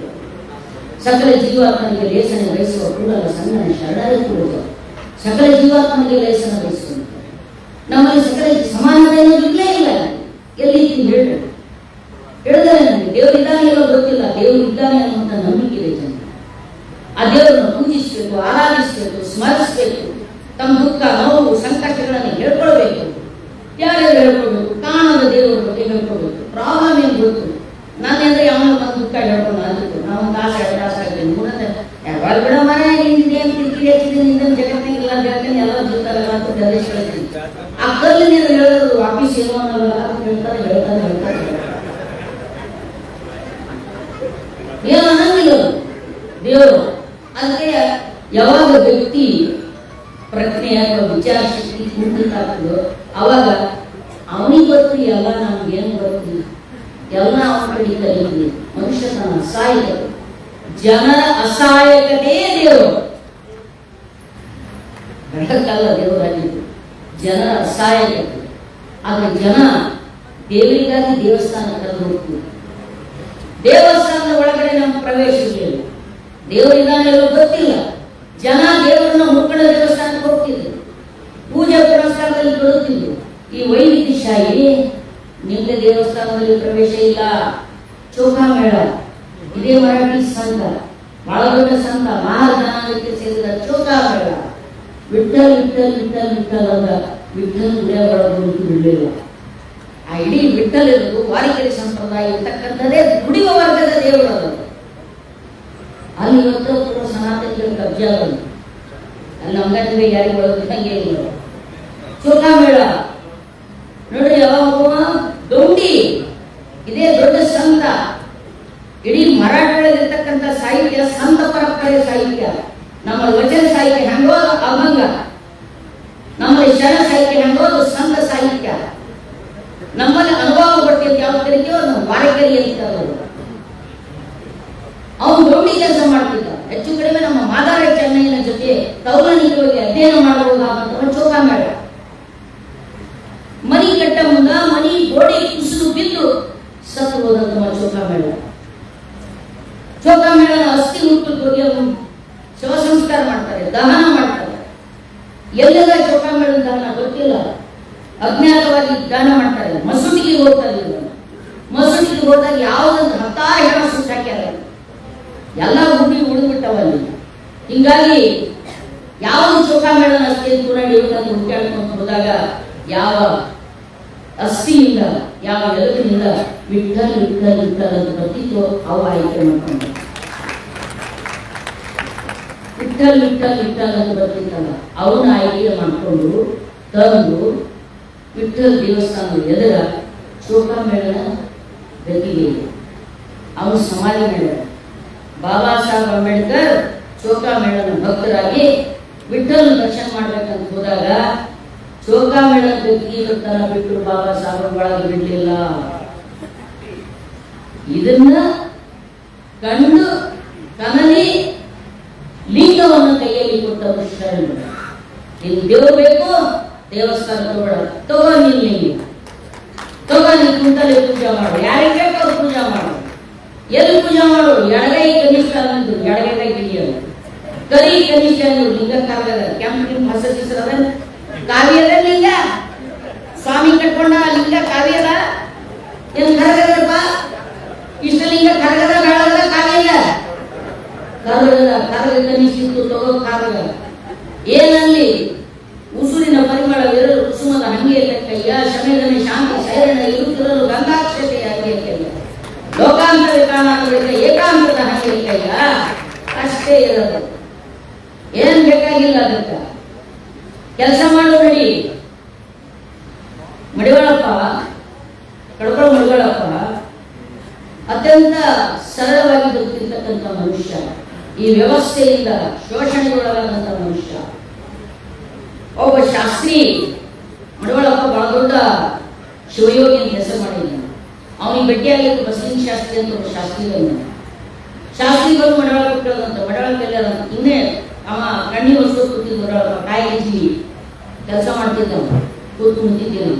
ಅವ ಶಾಸ್ತ್ರಿ ಪುರಾಣಿಕ ಬಾಳ ತಲ್ವಾರ್ ಖಾರ್ ಇಸ್ತ್ರಿ ಹೊಡೆದಂಥದ್ದು ಒಂದು ಎಂಗಿ ಹಾಕೊಂಡು ರುಮಾಲ್ ಸುತ್ಕೊಂಡು ಶುಭ್ರವಾದ ಬಸವದಾರಿ ದನ ಬೆದಂಗ 3 ಬಟ್ಟೆ ಯೂಸ್ ಹಚ್ಕೊಂಡು 3 ಬಟ್ಟೆ ಯೂಸ್ ಹಚ್ಕೊಂಡು ಮರಳ ಕೈಲೇನೋ ಅಂದ್ರೆ ನೋಡಿ ಮರಳ ಅವ್ರಿಗೆ ಪರವರಿಗೆ ಹೋಗ್ಯಾರ ಕೂಡ್ರಿ ಅವ್ರು. ನೀವು ಕೂಡ್ರಿ ಅಂತ ಕೂತ ಪ್ರಸಾದ ಟೈಮ್ ಬರೀ ಪ್ರಸಾದ ವ್ಯವಸ್ಥೆ ಮಾಡ್ತೀನಿ ಅಂತೇಳಿ ಅವ್ರಿಗೆಲ್ಲ ಮುಗಿಸ್ತಾ ಮೈಕೊಳ್ತಾ ಎಲ್ಲ ಮಾಡೋದು. ಅವ ಮಾತ್ರ ಕಟ್ಟಿ ಹೊಸ್ಕೋತ ಕಸ ಬೆಳ್ಕೋತ ಹೆಂಡಿ ಬೆಳ್ಕೋತ ನೀವು ಕುಂತಿದ್ದಂತ. ಸಂಜೆ ಐದು ಬರಲಿಲ್ಲ, ನಾಳೆ ಬರ್ತಾ ತಗೋರಿ ಅಂತ ಮತ್ತೆ ಪ್ರಸಾದ ಮಾಡ್ಬೇಕಲ್ಲ. 5 ರೂಪಾಯಿ ಏನು ಪ್ರಸಾದಕ್ಕಾಗ ಹುಗ್ಗಿ ಹೋಳಿಗೆ ತುಪ್ಪ ಅವಾಗೆಲ್ಲ ಮಾಡಿ ಮುಗಿಸ್ಕೊಂಡು ಮರುದಿನ ಮುಂಜಾನೆ ಎದ್ದಂತ. ಮುಂಜಾನೆ ಎದ್ದು ಎಲ್ಲರೂ ಮಡಿವಾಳಪ್ಪ ಬರ್ತಾ ಕುಂಡ್ರಿಯಪ್ಪ, ಹೊರಗಿನವ್ರು ಯಾರೋ ಬಂದ ಮುದ್ದೆ ಮಡಿವಾಳಪ್ಪ ಬಿತ್ಲಿಕ್ಕೆ ಪೇಸ ಬೇಕು, ಬೀಜವೇನಪ್ಪ ನೀನು ಬರೀ ಅದಕ್ಕೆ ಬೀಜ ಕೇಳಕ್ ಬಂದೀನಿ ಅಂತ ಯಾವ ರೈತ ಬಂದ. ಅವಾಗ ಗೊತ್ತೈತೆ ಅವ್ನು ಇನ್ನೇನು ಮಡಿವಾಳಪ್ಪ, ನೀನು ಮುಂಜಾನೆ ಸಂಜೆ ನೀನು ಮುಗಿಸ್ತಾವ, ಇವ್ನಿಗೆ ಅಡಿಗೆ ಮಾಡಿ ಕೊಟ್ಟವ, ನೋಡಿದ್ರೆ ಗಮಾನ್ ಕಣ್ಣಂಗೆ ಕಾಣಿಸ್ತಾನ, ಹಳಿದೊಂದು ಧೋತು ಉಟ್ಕೊಂಡಾನ, ಅವ್ರ ಹಳಿದೊಂದು ಧೋತು ಉಟ್ಕೊಂಡಾನ, ಕೊಳಾಪಿ ಅವ್ರದ್ದು ಲಿಂಗ ಕಟ್ಕೊಂಡಾನ, ಏನು ಮೈ ತಗೊಂಡಿಲ್ಲ ನೋಡಿಲ್ಲ. ಇವನ ಮಡಿವಾಳಪ್ಪ ಅಂದಂದ್ರೆ ಒಂದು ಬರೇ ಸಂಸಾರದಾಗ ಇರ್ತಿಲ್ಲ ಮಡಿವಾಳಪ್ಪ, ನೀನು ಮಾಯನೇ ಬಿಟ್ಟಿಲ್ಲ ಜಗತ್ತ. ಅದಕ್ಕೆ ಒಂದಂತ ನಿಭಾಷಣೆ ಮಾಯ ಯಾವಾಗ ಹೇಳೋ ಶಾಸ್ತ್ರಿ, ನಿನ್ನ ಆಯತನಲ್ಲಿ ಬಹಳ ಕೈಕಿಸ್ತು ಒಂದೇ 3 ಆಯ್ಕೆ ಅಂದಿ. ಈ ಒಂದರೊಳಗಲ್ಲಿ ಅದು ಎಲ್ಲಿಂದ ತಂದಿ ಉತ್ತರ ಹೇಳೋ ನೀ ಮಂದಿ, ಇಲ್ಲದಿದ್ರೆ ಮಾಡುವ ನೀನು ಮಂದಿ ಒಳಗೆ ಚಿಂದಿ ಅಲ್ಲ. ಇದು ಒಂದು ಪರಂಪರೆ. ಇದರ ಅರ್ಥ ಇಷ್ಟೇ, ಬದುಕಿನ ನಿತ್ಯ ಸತ್ಯಗಳಿಗೆ ಮುಖಾಮುಖಿ ಆಗೋದ್ರ ಮೂಲಕ ನಮ್ಮೊಳಗೆ ನಿಂತಿರ್ತಕ್ಕಂಥ ಅನುಭವ ಗಟ್ಟಿಕೊಂಡದ್ದೇ ಅನುಭವ ಸಾಗಿದೆ. ಆ ಅನುಭವ ಲೋಕ ಬದುಕಿನಿಂದ ವಿದೂರವಾದದ್ದಲ್ಲ. ಅದನ್ನು ಕಟ್ಟಿದವರು ಶರಣರು. ಶರಣರು ಕೊಟ್ಟರು ಲಿಂಗ. ಯಾಕೆ ಕೊಟ್ಟರು ಲಿಂಗ? ಹೊರಗಿನ ದೇವಸ್ಥಾನಕ್ಕೆ ಹೋಗಬೇಡ್ರಿ. ದೇವಸ್ಥಾನಗಳಂದ್ರ ಅದು ಶೋಷಣೆ ಮಾಡುವವರ ಫ್ಯಾಕ್ಟ್ರಿ, ಶೋಷಣೆ ಮಾಡುವ ಫ್ಯಾಕ್ಟ್ರಿ. ಆ ಫ್ಯಾಕ್ಟ್ರಿಗೆ ಹೋದ್ರೆ ನೀವು ಮುಗಿಸ್ತಾರೆ ಮತ್ತು ನಿಮ್ಮೊಳಗೆ ಒಂದು ಭಯ ಉಂಟದ. ಭಯ ದೇವರ ಬಗ್ಗೆ ಪ್ರೀತಿ ಹುಟ್ಟಬೇಕಲ್ಲ, ಪ್ರೀತಿ ಹುಟ್ಟಲ್ಲ ಅಂದ್ರೆ ಭಯ ಹುಟ್ಟದ. ಬಸವಾದಿ ಶರಣರು ಹೇಳೋದು ದಯವೇ ಧರ್ಮದ ಮೂಲವಲ್ಲ, ಈ ಪುರೋಹಿತರು ಹೇಳೋದು ಭಯವೇ ಧರ್ಮದ ಮೂಲವಲ್ಲ, ಭಯವೇ ಧರ್ಮದ ಮೂಲವಲ್ಲ. ಶ್ರಾವಣದಾಗ ಒಪ್ಪತ್ ಮಾಡಿಲ್ಲ, ಅದಕ್ಕೆ ನಮ್ಮ ಮನ್ಯಾಗ ದನ ಎಮ್ಮಿ ಹಾಲು ಕೊಡಲಾಗ್ಯದ. ದಸರಾಗ ಮುಟ್ಟಾದ ಹೆಣ್ಮಗಳು ಒಳಗ ಬಂದಳ, ಅದಕ್ಕೆ ಚೇಳು ಬಂದಾವ. ನಮ್ಮ ಮನೆಯವ್ರು ಮಾಡಿಲ್ಲ, ಅದಕ್ಕೆ ನಮ್ಗೆ ಕಾಡ್ಲಿಕ್ಕತ್ತದ. ಯಾರು ಹೇಳೋರು? ಈ ಜ್ಯೋತಿಷ್ ಹೇಳೋದ್ರಲ್ಲಿ ಹೋಗ್ತೀವಿ, ದೇವ್ರ ಹೇಳೋದ್ರಲ್ಲಿ ಹೋಗ್ತೀವಿ. ಅವ್ರು ಫಸ್ಟ್ ನಿಮ್ ತಲೆಗೆ ತುಂಬ್ತಾರೆ ಶಗಣಿ ತುಂಬ್ತಾರೆ. ಆ ಶಗಣಿ ತುಂಬಿದ್ರೊಳಗ ನೀವು ಅದೇ ಗಬ್ಬನ ಆಡೋದ್ರೊಳಗೆ ಇರ್ತೀವಿ. ಹೊಸ ಊದಿನ ಕಟ್ಟಿ ತಂದ್ರೆ ಆ ವಾಸನೆ ನಿಮ್ಗೆ ಆಗಲ್ಲ. ನೆತ್ತಿ ನೈತು ಈ ವಚನ ಸಿದ್ಧ ಅಂತ ಒಂದು ಕೊನೆಯ ಮಾತನ್ನು ಹೇಳ್ತೀನಿ. ವಿಶ್ವಕ್ಕೆ ಮಾನ್ಯವಾದ ಮನ ಅಭಿಮಾನದಿಂದ ಹೇಳಿದ ಮಾತಲ್ಲ. ವಿತಾಲಿಟ್ಸ್ ಲಿಮಿಟೇಷನ್ಸ್ ಆರ್ ದೇರ್. ಮಿತಿ ಇಲ್ಲದ ಯಾವ ಫಿಲಾಸಫಿ ಇರೋದಿಲ್ಲ. ಪ್ರತಿಯೊಂದು ಫಿಲಾಸಫಿ ತನ್ನ ಕಾಲದ ತನ್ನ ಸಂದರ್ಭದ ಒಂದು ಮಿತಿ ಇದ್ದೇ ಇರ್ತದೆ. ಈ ಮಿತಿಗಳ ಆಚೆ ಭವಿಷ್ಯವನ್ನ ನೋಡ್ಲಿಕ್ಕೆ ಸಾಧ್ಯವಾಗಿ ಕೊಟ್ಟಿರುವಂತಹ ಒಂದು ಮಾನವೀಯ ಸೆಲೆ ಇದೆಯಲ್ಲ, ಆ ಮಾನವೀಯ ಸೆಲೆಯ ಪಾತಾಳೆಯ ಮೇಲೆ ನಿರ್ಮಾಣವಾದ ದರ್ಶನಗಳಿದೆಯಲ್ಲ, ಆ ದರ್ಶನಗಳು ಜಗತ್ತನ್ನ ಕೈ ಹಿಡಿದು ನಡೆಸ್ತಾರೆ. ಆ ದರ್ಶನಗಳ ರೂಪವಾಗಿರ್ತಕ್ಕಂಥ ಈ ವಚನ ಸಾಹಿತ್ಯ. ಇವತ್ತು ವಚನ ಸಾಹಿತ್ಯ ಮುನ್ನೆಲೆ ಬಂದ್ರೆ ವಚನ ಸಾಹಿತ್ಯ ಎಲ್ಲ ಕಡೆ ಪ್ರಚಾರ ಆದರೆ ವೈದಿಕರ ದುಕಾನುಗಳು ನಿಲ್ತವ, ವೈದಿಕರ ಬಿಸ್ನೆಸ್ ಹಬ್ಬಾತವ. ಅದಕ್ಕೆ ವೈದಿಕರು ಹೊಸತಂತ್ರ ಶುರು ಮಾಡ್ಯಾರ. ಏನು ಶುರು ಮಾಡ್ಯಾರ ಅಂತ ಕೇಳಿದ್ರ, ವಚನಗಳೆಲ್ಲ ಉಪನಿಷತ್ತಿನ ಮುಂದುವರೆದ ಭಾಗ. ವಚನಗಳ ವೇದಗಳಲ್ಲಿ ಏನದಾಗೆಲ್ಲ ವಚನದಾಗದ, ವಚನದಾಗ ಇರ್ಲಾರ್ದು ವೇದದಾಗ ಇರ್ಲಾರ್ದು ವಚನದಾಗಿಲ್ಲ. ವಚನಕಾರರು ಸನಾತನಿಗಳು ಅಂತ ಹೇಳುವಂತ ಕುತಂತ್ರ ನಡೀತಾ ಇದ್ದಾರೆ. Be careful. ಯಾರು 12ನೇ ಶತಮಾನದಾಗ ವಚನಕಾರರನ್ನ ಕಲ್ಯಾಣ ಬಿಟ್ಟು ಓಡಿಸಿದ್ರು, ವಚನಗಳನ್ನು ಬೆಂಕಿಯಾಗಿ ಹಾಕಿ ಸುಟ್ರು, ವಚನಕಾರರ ಹರಯ್ಯ ಹುಡುಗರನ್ನ ಆನೆ ಕಾಲಿ ಕಟ್ಟಿ ಎಳೆಸಿದ್ರು, ಕಣ್ಣು ಕಿಕ್ಕಿ ಎಳೆ ಹುಟ್ಟೆ ಮಾಡಿಸಿದ್ರು. ಅದೇ ಸಂತಾನ ಇವತ್ತು ವಚನ ಸಾಹಿತ್ಯವನ್ನ, ಅದರ ಮೂಲ ತತ್ವವನ್ನ ಹಾಳುಗೆಡುವ ವಚನ ಸಾಹಿತ್ಯದಲ್ಲಿ ನಾವು ಯಾರು ವ್ಯಾಖ್ಯಾನ ಬರೀಬೇಕಾಗಿಲ್ಲ. ಅದು ಅತ್ಯಂತ ಸರಳ ಕನ್ನಡದೊಳಗೆ ಯಾರು ಹಿಡಿದು ಓದುವಂತಾಗಿದೆ. ಕಳಬೇಡ, ತಲಬೇಡ, ವಿಷಯ ಬೇಡ, ಬೇಡ, ಇದು ನಮ್ಮ ವೇದಗಳಲ್ಲಿದೆ. ವೇದಗಳಲ್ಲಿ ಸತ್ಯ ಮೂಲ, ಪ್ರಿಯ ಸತ್ಯ ಮೂಲ, ಇದನ್ನೆಲ್ಲ ವೇದದಲ್ಲಿ ಹೇಳಿದೆಯಲ್ಲ. ಇವು ಆದರ್ಶಗಳು. ವೇದಕ್ಕಿಂತ ಮೊದಲ ಸುಳ್ಳು ಮಾತಾಡಬೇಡ, ಕರ್ತನ ಮಾಡಬೇಡ, ಮೋಸ ಮಾಡಬೇಡ, ಇದೆಯಲ್ಲಿ ಮುಖ್ಯ. ವೇದಗಳನ್ನು ಬೆಳಗ್ಗೆ ಚಾಲವಾಗಿದ್ದಲ್ಲ, ಜಗತ್ತೇನು ಮುಖ್ಯದ ಅಲ್ಲಿ ಆದರ್ಶಗಳವ. ಈ ಮಾತುಗಳನ್ನು ಹೇಳಿದ್ದಾರೆ, ಅದು ವೇದಗಳು ಒಳಗೊಂಡಿದ್ದಾರೆ. ಆಕಸ್ಮಿಕವೇನಲ್ಲ, ಅದು ಮಾತುಗಳನ್ನು ಶರಣ ಹೇಳಿದೆ, ಅದರ ಅನುಕರಣೆ ಮಾಡ್ಯಾರಂತೇನಿಲ್ಲ. ಆದರೆ ವೇದಗಳಲ್ಲಿರುವ, ನಾನು ವೇದಗಳ ವಿರೋಧಿ ಅಲ್ಲ, ವೇದಗಳಲ್ಲಿ ಇರ್ತಕ್ಕಂಥ, ಆಗಮಗಳಲ್ಲಿ ಇರ್ತಕ್ಕಂಥ, ಪುರಾಣಗಳಲ್ಲಿ ಇರ್ತಕ್ಕಂಥ ವರ್ಣಾಶ್ರಮ ವ್ಯವಸ್ಥೆಯನ್ನು ಲೆಜಿಟಿಮೈಟ್ ಮಾಡುವ, ಕಾನೂನುಬದ್ಧಗೊಳಿಸುವ ಕುತಂತ್ರ ಇದೆಯಲ್ಲ, ಆ ಕುತಂತ್ರಗಳನ್ನೇ ಶರಣರು ಬೈಲಿಗಳು. ಎಲ್ಲ ಕೆಳಜಾತಿ ಕೆಳ ಸಮುದಾಯದವರು ಕೂಡಿ ಕಟ್ಟಿಕೊಂಡಿರ್ತಕ್ಕಂಥದ್ದೇ ಲಿಂಗಾಯತ, ಅದೇ ವಚನ ಸಾಹಿತ್ಯ. ಇಲ್ಲಿರ್ತಕ್ಕಂಥ ಎಲ್ಲ ಲಿಂಗಾಯತ ತಿಳ್ಕೊರಿ, ನಾವು ಮಾಜಿ ಅಸ್ಪೃಶ್ಯರು, ಹಾಜಿ ಲಿಂಗಾಯತ, ಇದು ಸ್ವಚ್ಛ ತಿಳ್ಕೋದು. ಏನಾರ ಹೋರಾಟ ಮಾಡೋದಿದ್ರೆ ನಾವು ಮಾಜಿ ಅಸ್ಪೃಶ್ಯರಿಲ್ಲ, ನಮಗೊಂದು ಮೀಸಲಾತಿ ಬಿಡಕ್ಕೆ ಏನಾರು ಮಾಡಾಕತ್ರಿ. ಆದರೆ ನಾವು ಮೇಲನೆಯ ಭಾವದಿಂದ ನರಳಬೇಕಾಗಿದೆ, ಅವರನ್ನ ಕೀಳನೆಯ ಭಾವದಿಂದ ದೂರಿಡಬೇಕಾಗಿದೆ. ಎಲ್ಲ ಜನರನ್ನು ಅಪ್ಪಿಕೊಂಡು ಹೋಗುವಂತಹ ಈ ವಚನ ಸಾಹಿತ್ಯ ಇದೆಯಲ್ಲ, ದೇವರ ಅಸ್ತಿತ್ವವನ್ನು ಕಾಯದ ಕಳವಳ ಕಂಜಿ ಕಾಯಯ್ಯ ಎನ್ನನು, ಲೋಕದ ದಂಧುಗೆ ಕಂಜಿ ಈಯಯ್ಯ ಎನ್ನನು, ಪರರ ಬೇಳೆನು ನಿಮ್ಮ ಹಾರನು, ನಿಮ್ಮಾಣೆ ನಿಮ್ಮಾಣೆ ನಿಮ್ಮಾಣೆ ಕೂಡಲು ಸಂಗಮ ಬೇಕಿಲ್ಲ. ಎಲ್ಲ ಕಾಯಕದಾಗ ನನ್ನ ಕೈಯ ಕೆಲಸ ಇರೋದಂತ ದೇವ್ರದ್ದು ಸಂಗಟ ನನಗೆ ಏನು ಕೆಲಸ ಇಲ್ಲ, ದೇವ್ರಿಗೆ ನನ್ನಲ್ಲಿ ಏನು ಕೆಲಸ ಇಲ್ಲ. ಶಿವ ಶಿವ ಎಂಬ ಮಂತ್ರ ಸ್ಮರಣಿ, ಭವಭಾವಾಬ್ದಿ ತಾಟೋತ್ತರಣಿ, ಶಿವನ ನೆನೆಯುವವನೇ ಅವನುಗಳ. ಇವನಿಗೆ ಯಾರು ಮಂತ್ರ ಸ್ವಲ್ಲ, ಯಾವ ಕಾಯಕ ಮಾಡಲ್ಲ, ಯಾವ ಕೆಲಸ ಮಾಡಲ್ಲ, ಯಾವ ದುಡಿಯಲ್ಲ, ಯಾವ ಬೆವರು ಸುರಿಸಲ್ಲ, ಅವನಿಗೆ ಬೇಕು ದೇವರ ದಿಂಡ್ರ. ದುಡಿಯೋನಿಗೆ ಬೇಕಾಗಿಲ್ಲ, ದೇವರು ಬೇಕಾಗಿಲ್ಲ, ದಿಂಡ್ರು ಬೇಕಾಗಿಲ್ಲ. ನಾ ದೇವರಲ್ಲಿ ನೀ ದೇವನೇ, ಶಿವ ನಿನ್ನಲ್ಲಿ ಹಾನ ನೀ ನೋಡಿಲ್ಲ, ಎಲ್ಲಿ ಕುಡಿದಿಲ್ವ ತಮ್ಮ, ಎಲ್ಲೆಲ್ಲಿಲ್ಲ, ತಲೆ ಕೆಲಸ ಮಾಡಿ ಕಾಲ ಮೇಲಕ ಮಾಡಿ ಜೋಡಿ ಅಡಿಲ್ಲ. ಅನೇಕ ವಚನಗಳಿಗೆ ಯಾರು ವ್ಯಾಖ್ಯಾನ ಕೊಡಬೇಕಾಗಿಲ್ಲ. ಪ್ರತಿಯೊಬ್ಬರು ಓದಲಿ, ಓದೋರಿಗೆಲ್ಲ ನಡೀತದೆ ವಚನ. ಸೋಲಾಪುರ ಜನರಿಗೆ ಕನ್ನಡ ಬರಂತಲ್ಲ, ಆ ಚಂದ ಕನ್ನಡ ಬರ್ತದೆ, ನಮ್ಗಿಂತ ಚಂದ ಕನ್ನಡ ಮಾತಾಡ್ತಾರೆ. ಅವರು ಕೂಡ ವಚನಗಳನ್ನ ಓದೋದ್ರ ಮೂಲಕ ಅದರ ಸಾರ್ವಕಾಲಿಕತೆಯನ್ನು ಮತ್ತೆ ಮತ್ತೆ ಆತ್ಮಸಾತ್ ಮಾಡಿಕೊಳ್ಳಬೇಕಾದ, ಮತ್ತು ವಚನ ಸಾಹಿತ್ಯ ದುಡಿಯುವವರ ಸಾಹಿತ್ಯ ಅದನ್ನು ಉಳಿಸಿಕೊಳ್ಳಬೇಕಾದ, ತಿರುಚದಂತೆ ನೋಡಿಕೊಳ್ಳಬೇಕಾದ ಒಂದು ಸಾಮಾಜಿಕ ಜವಾಬ್ದಾರಿ, ಸೈದ್ಧಾಂತಿಕ ಜವಾಬ್ದಾರಿ, ಐತಿಹಾಸಿಕ ಜವಾಬ್ದಾರಿ ನಮಗೇನಿದೆ. ಅದರಿಂದ ನಾವ್ಯಾರು ಮುಖ ತೆಗೆದುಕೊಂಡಿಲ್ಲ. ವಚನಗಳನ್ನು ಮೈಲಿಗೆ ಮಾಡಲು ಬಿಡುವುದಿಲ್ಲ, ವಚನ ಸಾಹಿತ್ಯವನ್ನು ತಿರುಚಲು ಬಿಡುವುದಿಲ್ಲ. ಪ್ರಾಣ ಕೊಟ್ಟಾದರೂ ವಚನ ಸಾಹಿತ್ಯ ಉಳಿಸ್ತೇವೆ. ವಚನಗಳ ತಿರುಚುವ ಕಾಲ ಹೋಯಿತು. ಕೂಸು ಕೂಸು ವಚನ ನೋಡಿದ ವಚನ ಬಗ್ಗೆ ಹೇಳ್ತದೆ. ನಿಮ್ಮ ಸುಳ್ಳು ಕಾಗಿ ದುಡಿ ಕಟ್ಟಿ ಕೆಲವರು ಯಾರೂ ಇಲ್ಲ ಅನ್ನೋದನ್ನು ಹೇಳಿಕ್ಕೆ ಸಾಧ್ಯ ಆಗುತ್ತದೆ. ನಮ್ಮ